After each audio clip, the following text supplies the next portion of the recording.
pour la 231 C78, les modèles réduits, c'est-à-dire au dixième, qui marche vraiment à l'eau au profondeur. Alors ça a été facile à construire puisque j'avais le modèle qui est juste à côté d'ici, qui est en grandeur nature. Alors, cette machine ici pèse à peu près 150 kg, alors que la vraie pèse 90 tonnes.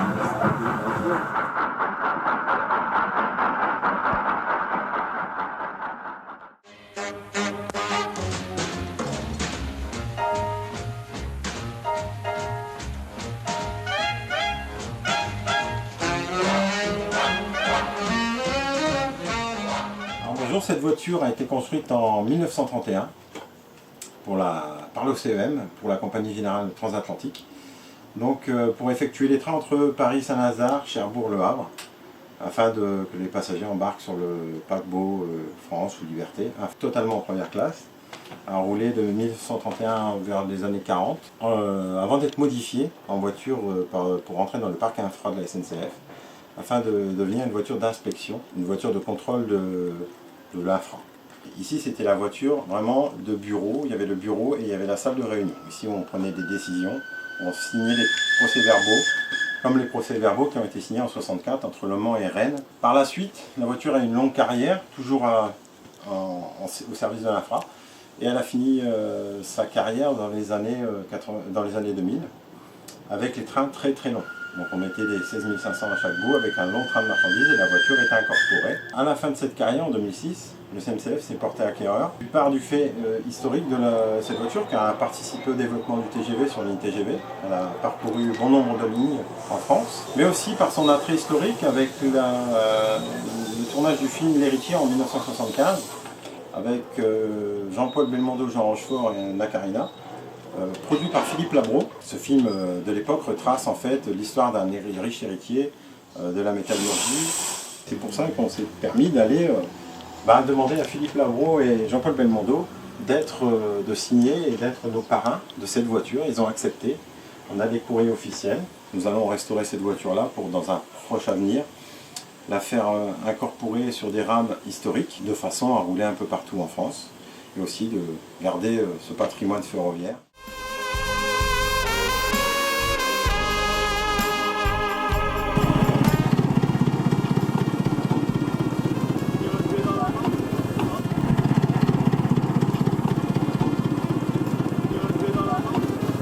Nous faisons visiter le site, vous avez les galeries. Alors pourquoi le musée de la mine? Car après, quand il y a eu la fermeture de la fosse Neuf, il y a les anciens mineurs c'était un site de formation. Les anciens mineurs ont voulu garder le site pour montrer aux gens, pour pas qu'on oublie la mine et le métier de mineur. Alors ici, c'est vraiment la dernière berline qui a été remontée de la fosse Neuf. Elle a été remontée, comme c'est inscrit là, le 21 décembre 1990. Elle est restée telle quelle depuis qu'on l'a ramenée de la fosse Neuf à ici. On voit qu'il y a des mineurs qui ont écrit leur nom sur cette berline. Alors ici, c'est le site qu'on a voulu emménager de tout ce qui était moyen de transport au fond. On a essayé d'égayer par la suite avec des photos pour montrer aux gens les moyens de déplacement des mineurs.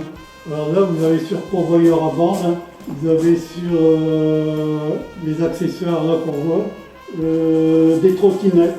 Et ici, vous l'avez là, ce qu'on appelle un vélo.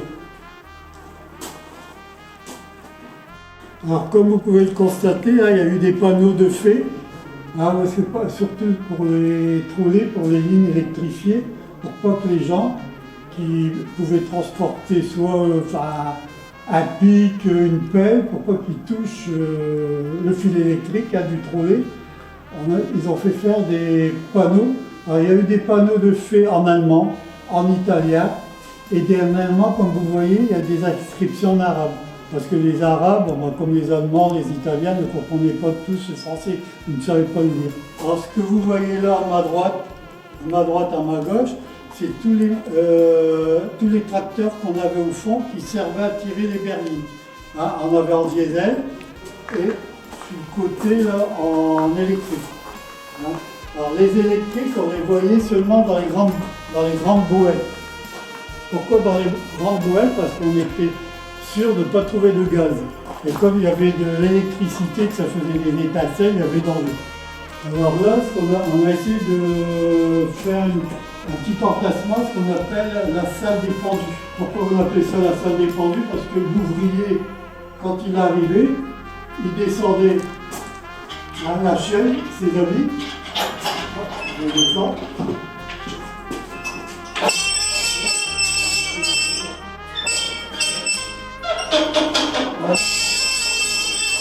J'ai enlevé ses habits sales qu'il mettait sur le ventre et accroché, il les habillait, hein, et accroché ses habits propres sur le porte-vêtements et ensuite les remonter.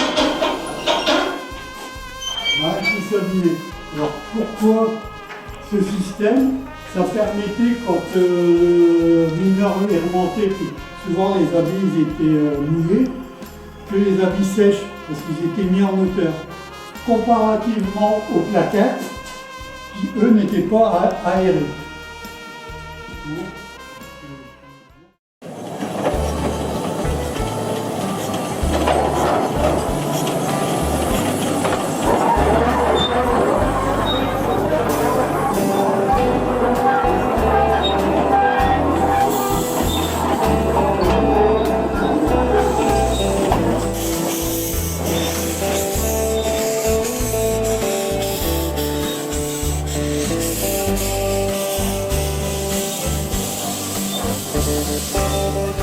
Ici vous êtes dans la cabine de la BB 16506.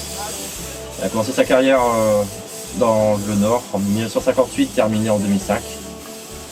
Elle est actuellement chez nous au CMCF en cours de restauration.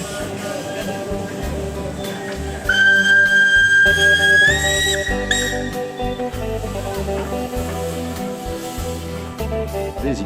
Bon, donc ici nous sommes dans notre atelier de restauration et puis de remise en état, d'entretien et de fabrication de locomotives à vapeur ainsi que électriques. Toutes ces machines, tout est confectionné par nos soins, que ça va du moindre boulon à la moindre roue, etc., etc.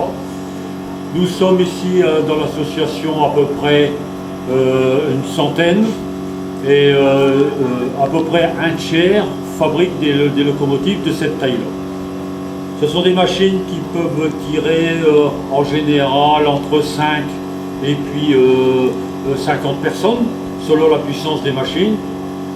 Les machines fonctionneraient comme des machines réelles, il n'y a pas de souci. C'est une machine, on n'a rien inventé, ce sont des machines qui fonctionnent avec du charbon et de l'eau.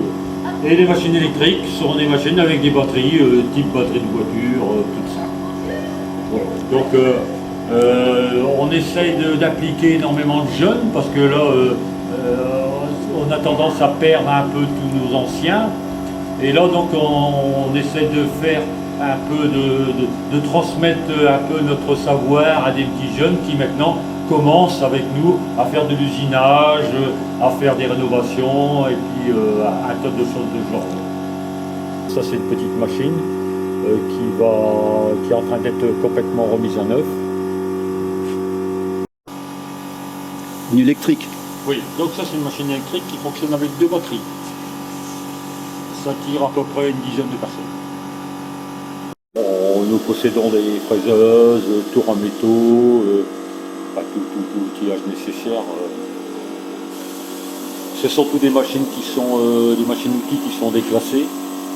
Donc on apprend un peu à tout le monde à s'en servir. Et surtout sur le point de vue sécurité, parce que ce sont des machines quand même relativement dangereuses.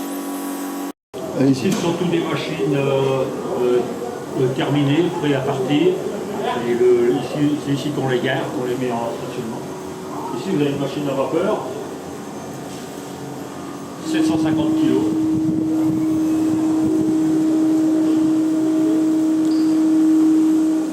Elle est prête à démarrer.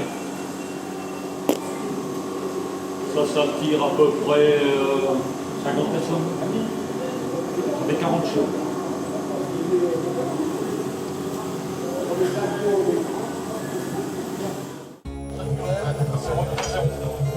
On passe. Quand la barre est droit, c'est l'action de sortie. Reprise. Départ. Traction en tout cas. Alors si c'est un Z, non. D'accord, on passe le tunnel sur rien.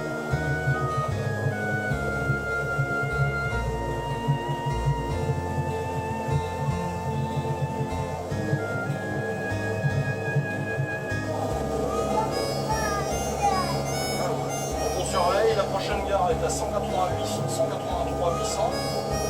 Là on vient de passer le PK 182.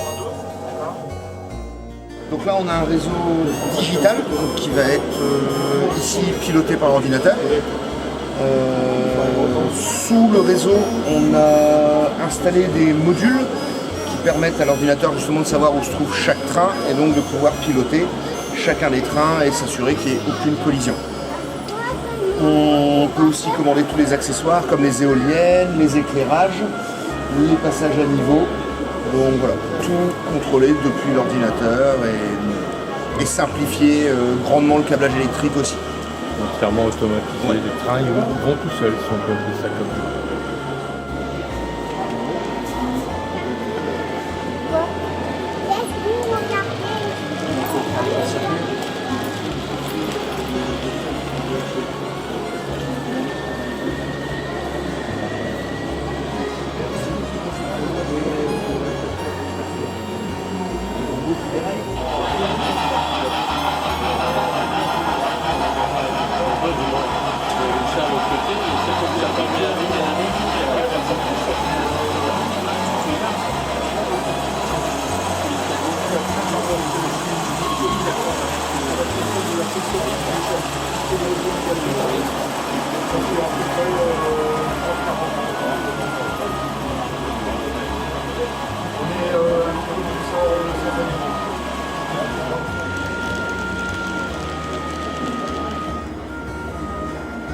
La première partie que vous voyez ici devant vous, elle est arrivée sur le site du CNCF en 1990, donc juste après l'aménagement du bâtiment qui à l'époque était à l'état de ruine.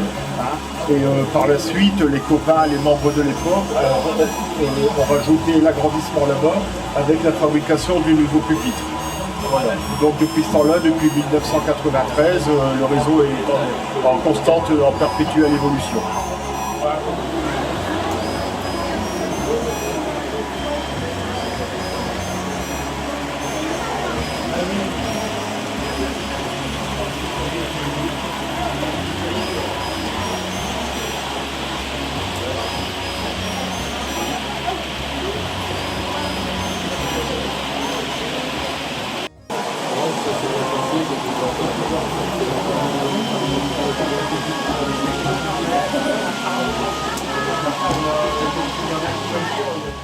Par l'échelle 0, donc c'est un réseau qui fait tourner du matériel qui s'est terminé en 1960, c'est pratiquement du matériel de collection, qui tourne actuellement donc, avec du matériel JEP et Ambi, échelle 0. Et puis aussi des voies supplémentaires qui tournent du digital nouvelle génération, et qui permettent de comparer les deux, toujours dans la même échelle, mais les deux types de commandes. Nous avons une commande analogique mais gérée par de l'informatique, c'est un peu particulier, et on a une partie digitale qui est gérée, lui, par un système traditionnel. Donc l'ensemble du réseau date d'une trentaine d'années, le temps que l'évolution du réseau, donc avec son décor et son ensemble de deux machines qui tournent dans les deux modes. Bonjour, le principe de ce réseau, si vous regardez les voies, c'est qu'il doit permettre de faire fonctionner tous les trains possibles à l'échelle 0, que ce soit les vieux GEP, Hornby, les vieux BLZ, etc., ou que ce soit le fine scale d'aujourd'hui qui tourne en 2 rails. Donc il y a du 2 rails, il y a du 3 rails, il y a du 3 rails continu, il y a du 3 rails alternatif. Et on peut faire tourner tous les matériels en 0. Ça c'est le principe du réseau. Voilà, après on fait tourner les choses et puis comme c'est en travaux, vous ne pouvez pas tout voir aujourd'hui. Vous reverrez de plus en plus de décors chaque année et puis en je ne sais pas combien de temps, ça sera impeccable.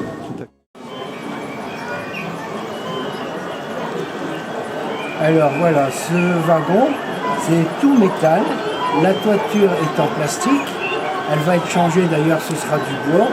Et elle fait 2 kg en poids. Et avec le roulement,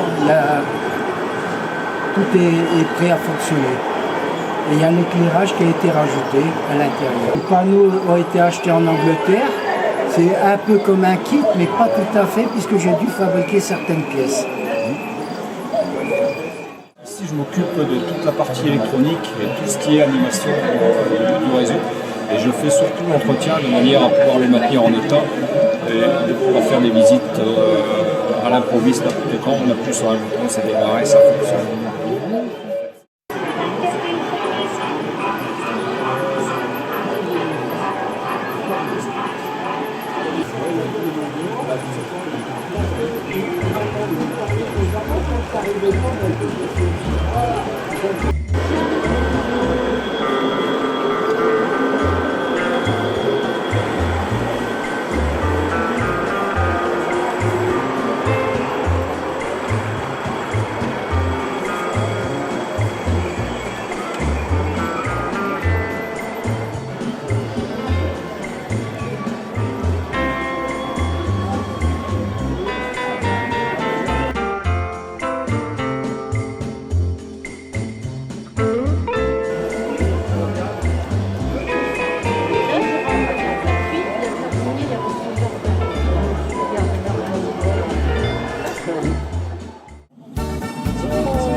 Je suis comme je suis, je fais ce qui me plaît. Quand j'ai envie de rire aux éclats, c'est bon pour la santé, c'est bien de rigoler.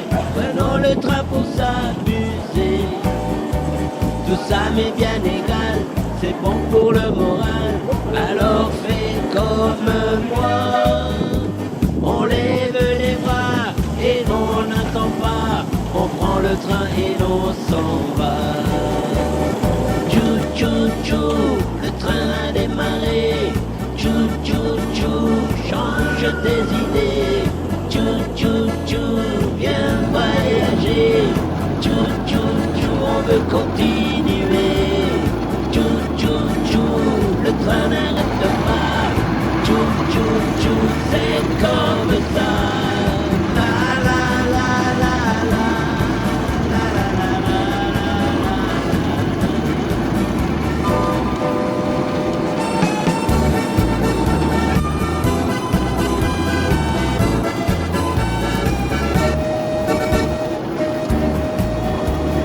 Allez, c'est pas fini, on peut continuer. Le train n'a pas encore sifflé. Et ça nous fait plaisir, et ça réchauffe le cœur. Et puis on chante tous en chœur. Tout ça m'est bien égal, c'est bon pour le moral. Alors faites comme moi. On lève les bras et on n'entend pas. On prend le train et on s'en va. Tchou tchou tchou, le train a démarré. Tchou tchou tchou, change tes idées. Tchou tchou tchou, viens voyager. Tchou tchou tchou, on va continuer. Tchou tchou tchou, le train n'arrête pas. Tchou tchou tchou, c'est comme ça. La la la la la la la la la. Tchou tchou tchou, le train a démarré. Tchou tchou tchou, change tes idées. Tchou tchou tchou, viens voyager.